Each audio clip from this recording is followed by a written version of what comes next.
সুপ্রিয় দ্বাদশ শ্রেণীর শিক্ষার্থী বন্ধুরা, আমি দীপঙ্কর। আমার ইউটিউব চ্যানেল বাংলা শিক্ষায়তনে তোমাদের স্বাগত জানাই। আজকের এই বিশেষ ভিডিওতে আমি তোমাদের সর্বশেষ প্রস্তুতি হিসাবে গল্প ও কবিতার সমস্ত এসএকিউ প্রশ্নোত্তর নিয়ে আলোচনা করলাম, যে প্রশ্নগুলো এবছর পরীক্ষায় আসার প্রবল সম্ভাবনা রয়েছে। কাজেই ভিডিওটি তোমরা প্রথম থেকে শেষ পর্যন্ত খুব মনোযোগ সহকারে দেখো, আশা করি অনেক উপকৃত হবে।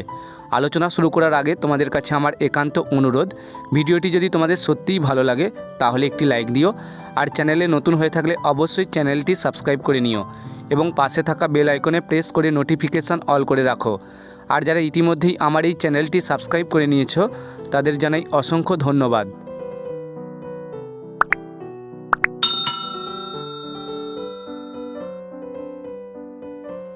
শিক্ষার্থী বন্ধুরা, চলো এবার সর্বশেষ মুহূর্তে দেখে নেওয়া যাক বাংলা বিষয়ের অতি গুরুত্বপূর্ণ কিছু এসএকিউ প্রশ্নোত্তর, যে প্রশ্নগুলো এবছর পরীক্ষায় আসার প্রবল সম্ভাবনা রয়েছে।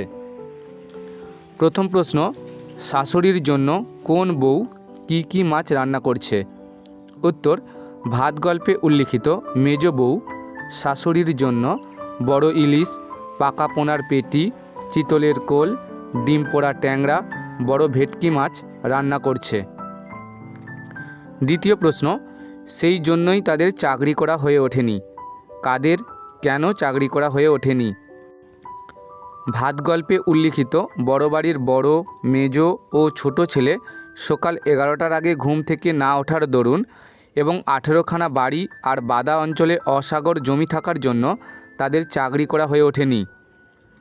3 নম্বর প্রশ্ন, কত কাজ করতে হতো সারা জীবন ধরে?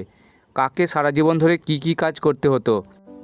উত্তর, বড় বউকে তার শ্বশুরের জন্য দই পেতে ইসবগুল দিয়ে শরবত করা, খেতে বসার 5 মিনিট আগে রুটি, লুচি, বিছানা পাতা, পা টিপে দেওয়া ইত্যাদি নানা কাজ সারা জীবন ধরে করতে হতো। পরবর্তী প্রশ্ন, হোমযজ্ঞের জন্য কি কি কাঠ লাগবে? উত্তর, মহাশ্বেতা দেবীর লেখা ভাত গল্পে উল্লিখিত হোমযজ্ঞের জন্য বেল, কেওড়া, অশ্বত্থ, বট, তেঁতুল গাছের কাঠ আধমন করে লাগবে। পরবর্তী প্রশ্ন, সেই সন্ধেই অনেক দিন বাদে সে পেট ভরে খেয়েছিল। এখানে কোন সন্ধ্যার কথা বলা হয়েছে? সেদিন সে কি কি খেয়েছিল?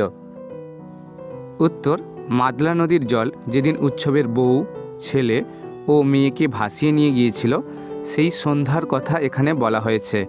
সেদিন সন্ধ্যায় উৎসব অনেকটা পরিমাণে হিঞ্চে সেদ্ধ আর গুগলি সেদ্ধ নুন ও লঙ্কা পোড়া দিয়ে খেয়েছিল।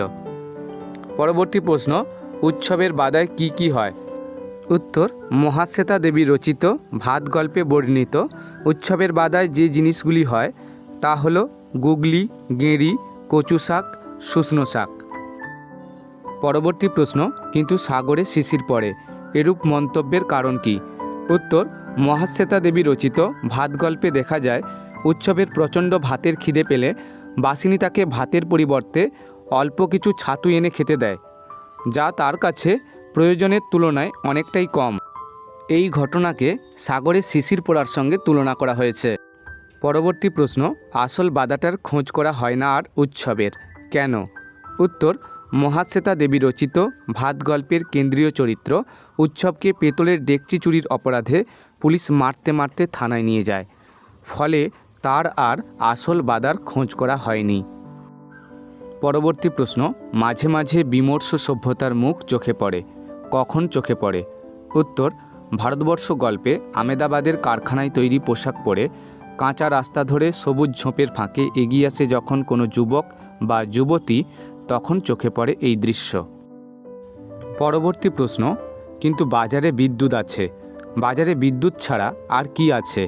উত্তর, ভারতবর্ষ গল্পে বাজারে 3টি চায়ের দোকান, 2টো সন্দেশের, 3টে পোশাকের, একটি মনোহারি ও 2টো মুদিখানার দোকান আছে।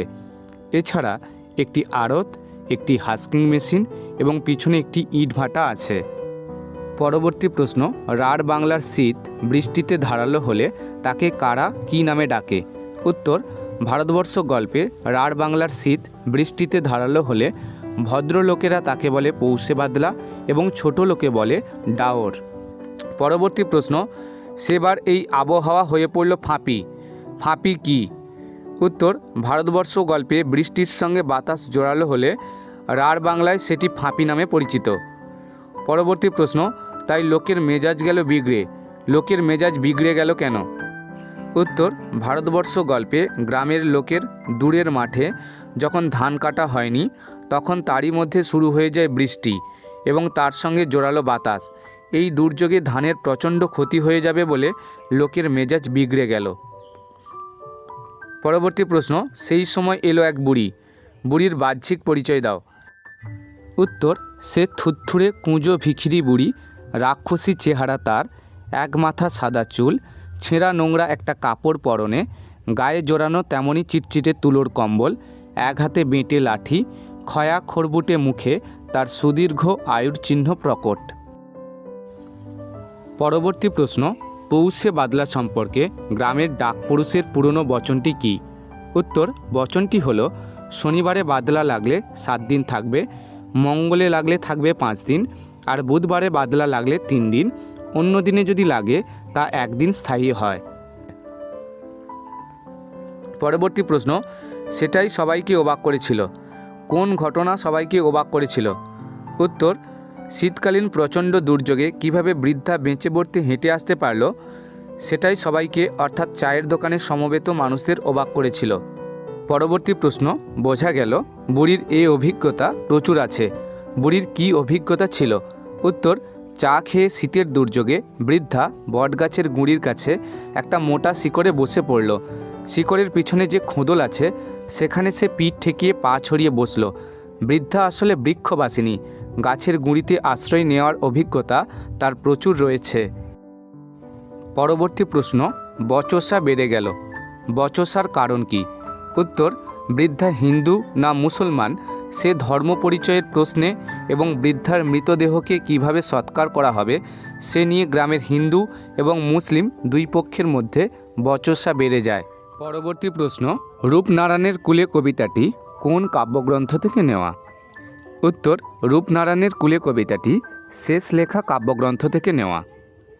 পরবর্তী প্রশ্ন, রূপনারায়ণের কুলে কবিতাটি কবে কোথায় লিখেছিলেন কবি?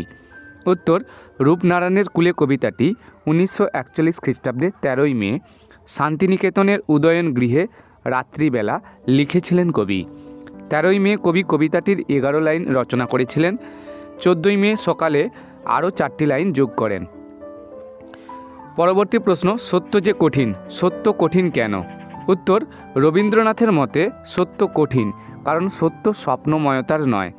তাছাড়া সত্য সবসময় কাঙ্ক্ষিত লাভ নাও হতে পারে। তাছাড়া সত্য স্বপ্রতিষ্ঠিত, প্রমাণিত ও অনিবার্য, তাই সে কঠিন। পরবর্তী প্রশ্ন, কঠিনেরে ভালোবাসিলাম। কবি কেন কঠিনকে ভালোবেসেছিলেন? উত্তর, কবি রবীন্দ্রনাথ ঠাকুর কঠিনকে ভালোবাসলেন এই কারণে, কঠিন কখনো বঞ্চনা করে না। কঠিনের মধ্য দিয়েই অবশেষে প্রকৃত সত্যকে অনুভব করা যায়। পরবর্তী প্রশ্ন, সে কখনো করে না বঞ্চনা। বক্তা কে? সে কে? বক্তা হলেন স্বয়ং রবীন্দ্রনাথ ঠাকুর। সে বলতে কঠিনের কথা বলা হয়েছে। পরবর্তী প্রশ্ন, সে কখনো করে না বঞ্চনা, এরূপ বলার কারণ কি? উত্তর, সত্য যেহেতু স্বপ্রতিষ্ঠিত, স্বতঃসিদ্ধ, তাই তার কখনো রূপ বদল ঘটে না। তাছাড়া সত্য কঠিন বলে সে কোনো রোমান্টিকতা কিংবা স্বপ্নবিলাস নয়, তাই সে কাউকে স্বপ্নাবিষ্ট করে বঞ্চনা করে না। পরবর্তী প্রশ্ন, জেগে উঠিলাম বলার তাৎপর্য কী? সচেতন চিত্তে কবি জীবন জগৎকে উপলব্ধি করেছেন। জেগে ওঠার মাধ্যমে তিনি বহির্জগৎ সম্পর্কে স্বচ্ছ ধারণা অর্জনের ইঙ্গিত দিয়েছেন। পরবর্তী প্রশ্ন, চিনিলাম আপনারে। কবি কিভাবে নিজেকে চিনলেন? উত্তর, আঘাতে আঘাতে, বেদনায় বেদনায় কবি নিজেকে চিনলেন। পরবর্তী প্রশ্ন, আমৃত্যুর দুঃখের তপস্যা এ জীবন। কবি জীবনকে দুঃখের তপস্যা মনে করেছেন কেন? উত্তর, জীবন সংগ্রামের তীব্রতা, সহস্র প্রতিকূলতা, ব্যথা বেদনা শোকের সমাহারে কবির জীবন পূর্ণ বলেই তাকে দুঃখের তপস্যা বলে মনে করেছেন রবীন্দ্রনাথ।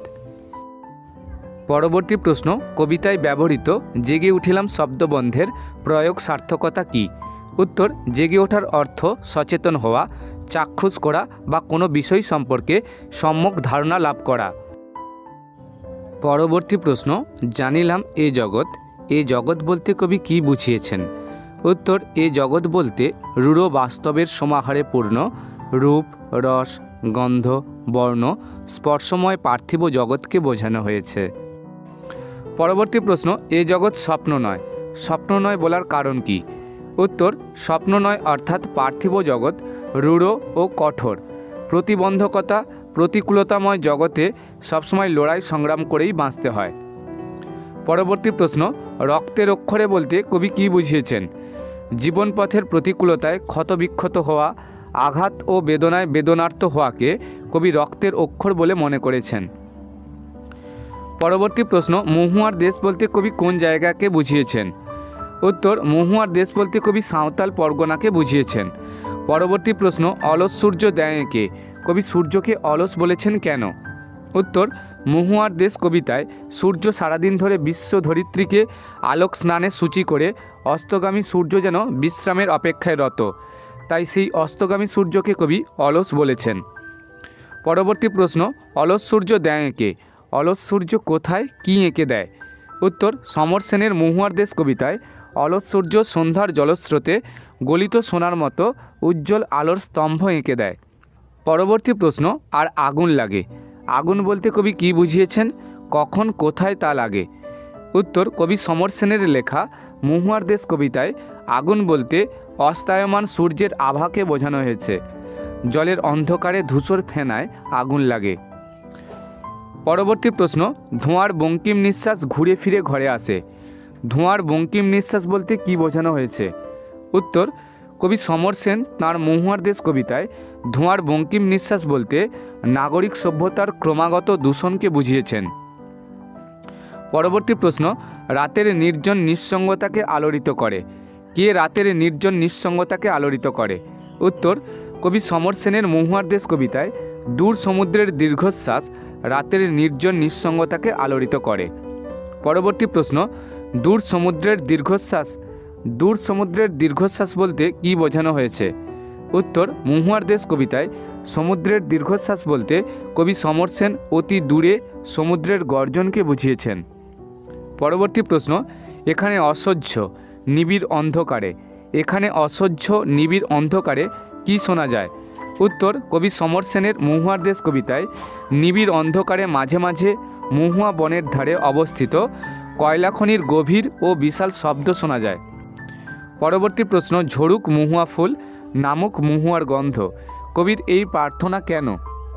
উত্তর, নাগরিক জীবনের যান্ত্রিকতা ও কৃত্রিমতায় কবি ক্লান্ত ও বিষণ্ণ, তাই মহুয়ার দেশ কবিতায় তার ক্লান্তির উপরে মহুয়ার ফুল ঝরে পড়ার এবং মহুয়া গন্ধ নেমে আসার প্রার্থনা করেছেন। পরবর্তী প্রশ্ন, অবসন্ন মানুষের শরীরে দেখি। কবি কী দেখেন? কবি সমর সেন তাঁর মহুয়ার দেশ কবিতায় অবসন্ন মানুষের শরীরে দেখেন শিশিরে ভেজা সবুজ সকালে ধুলোর কলঙ্ক। পরবর্তী প্রশ্ন, গাছের সবুজটুকু শরীরে দরকার, একথা বলার কারণ কি? শহরবাসী মানুষ সবুজের সঙ্গে যেন আড়ি পেতে বসে থাকে, কিন্তু কবি বিশ্বাস করেন সবুজের মধ্যে রয়েছে প্রাণের স্পন্দন, তাই পরম বিশ্বাসের সহিত কবি বলেছেন গাছের সবুজটুকু শরীরে দরকার। পরবর্তী প্রশ্ন, আমার দরকার শুধু গাছ দেখা। কবির গাছ দেখা দরকার কেন? আমি দেখি কবিতায় কবি শক্তি চট্টোপাধ্যায়ের গাছ দেখা দরকার তার শরীরে আরোগ্যের জন্য। পরবর্তী প্রশ্ন, বহুদিন জঙ্গলে কাটেনি দিন, বা বহুদিন শহরেই আছি, বা বহুদিন জঙ্গলে যায়নি। কবি কেন একথা বলেছেন? উত্তর, শৈশবে গ্রামে অতিবাহিত হলেও কৈশোর থেকে পরবর্তী জীবন কবি শক্তি চট্টোপাধ্যায় শহরে কাটিয়েছেন, তাই সাহিত্য সাধনা ও কর্মজীবনে ব্যস্ত হয়ে পড়ার কারণে কবি বহুদিন শহরেই থেকে গেছেন। দীর্ঘদিন তাঁর আর জঙ্গলে যাওয়া হয়নি, সেই বেদনাবোধ থেকে কবি আলোচ্য উদ্ধৃতিটি করেছেন। পরবর্তী প্রশ্ন, শহরের অসুখ হাঁ করে, শহরের অসুখ কি, তা হাঁ করে কি করে? উত্তর, সবুজ ধ্বংস করে যে নাগরিক সভ্যতা গড়ে উঠেছে তাকেই কবি আমি দেখি কবিতায় শহরের অসুখ বলে চিহ্নিত করেছেন। শহরের অসুখ হাঁ করে কেবল সবুজ খায়, অর্থাৎ সবুজ প্রকৃতিকে গ্রাস করে। পরবর্তী প্রশ্ন, সবুজের অনটন ঘটে। কোথায় কেন সবুজের অনটন ঘটে? উত্তর, শক্তি চট্টোপাধ্যায়ের আমি দেখি কবিতায় শহরে সবুজের অনটন ঘটে। শহরের বিস্তারের জন্য নির্বিচারে গাছ কাটা হয়, আর তার ফলে শহরে সবুজের অনটন ঘটে। পরবর্তী প্রশ্ন, ক্রন্দনরতা জননীর পাশে না থাকলে কবি কি ব্যর্থ বলে মনে করেছেন? উত্তর, ক্রন্দনরতা জননীর পাশে না থাকলে লেখালেখি, গান গাওয়া, আঁকাআঁকির মতো সাংস্কৃতিক অনুশীলনগুলি ব্যর্থতায় পর্যবসিত হবে বলে কবির মত। পরবর্তী প্রশ্ন, কেন ভালোবাসা, কেন বা সমাজ, কিসের মূল্যবোধ, কোন মানসিক যন্ত্রণা থেকে কবি একথা বলেছেন? উত্তর, নিহত ভাইয়ের শবদেহ দেখে যদি মনে ক্ষোভ না জাগে, যদি অন্যায় মৃত্যু দেখে অন্তরে বিদ্রোহ ও প্রতিবাদ ঘনীভূত হয়ে না ওঠে, তবে সমাজ বা মূল্যবোধের কোনো তাৎপর্য থাকে না। কবি বিপন্ন মানুষের পাশে প্রতিবাদী সত্তা নিয়ে দাঁড়ানোর কথা বলেছেন এখানে। পরবর্তী প্রশ্ন, যা পারি কেবল, কে কি পারেন? উত্তর, কবি মৃদুল দাশগুপ্ত তার পারার কথা বলেছেন। কবি তার কবিতায় নিজের বিবেককে জাগাতে চেয়েছেন। প্রতিবাদী সত্তা বারুদের আকারে কবিচিত্তে স্তূপীকৃত, তাকেই কবি বিস্ফোরণের আগে উচ্চকিত করতে চেয়েছেন। পরবর্তী প্রশ্ন, সেই কবিতায় জাগে আমার বিবেক, বিবেককে কিসের সাথে তুলনা করা হয়েছে? উত্তর, বিবেক এখানে মনুষ্যত্ব, সংবেদনশীলতার সঙ্গে জড়িত। সাধারণ মানুষ হিসাবে কবি বিপন্ন মানবতার পাশে দাঁড়াতে চেয়েছেন। প্রতিবাদ, ক্ষোভ, ক্রোধ, মানবিকতা, সহানুভূতি নিয়ে কবি মানুষের পাশে থাকার প্রতিশ্রুতি দিয়েছেন। পরবর্তী প্রশ্ন, আমার বিবেক আমার বারুদ, বিবেককে বারুদ বলা হয়েছে কেন? উত্তর, বিবেকের জাগরণ যদি না ঘটে, মানুষের মধ্যে যদি শুভ বোধবুদ্ধির উদয় না হয়, তবে কোনো মানুষই কোনো প্রতিবাদী কাজ করতে পারে না। তাই বিবেককে বারুদের সাথে তুলনা করা হয়েছে।